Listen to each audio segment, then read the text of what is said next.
A Bart, a la Safor, el grup d'Espeleosocors fa este cap de setmana un simulacre de rescat a la Vic de les Violetes, una operació complexa que pot allargar-se 12 hores i en què participa un gran nombre de voluntariat especialitzat. Hem estat amb aquestes persones.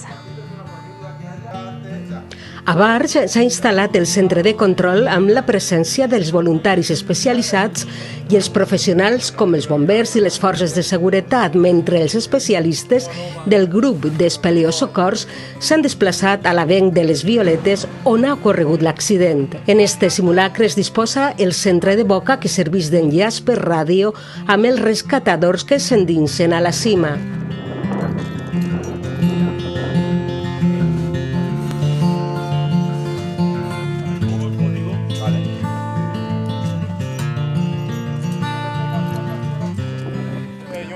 Para los cursos.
Con esto, con el soporte que hay,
Vale, perfecto.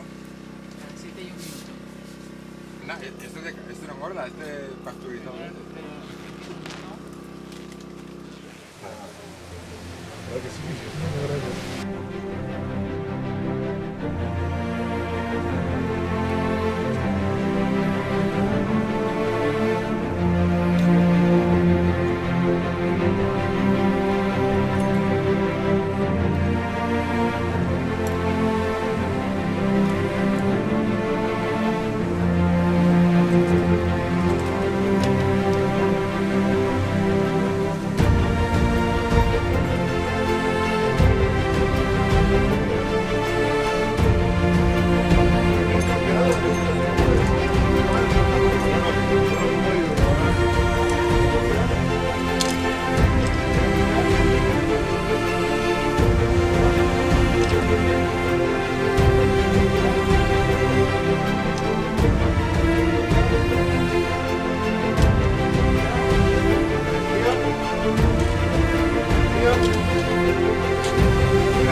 las cositas de ahí.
Qué joven, tío.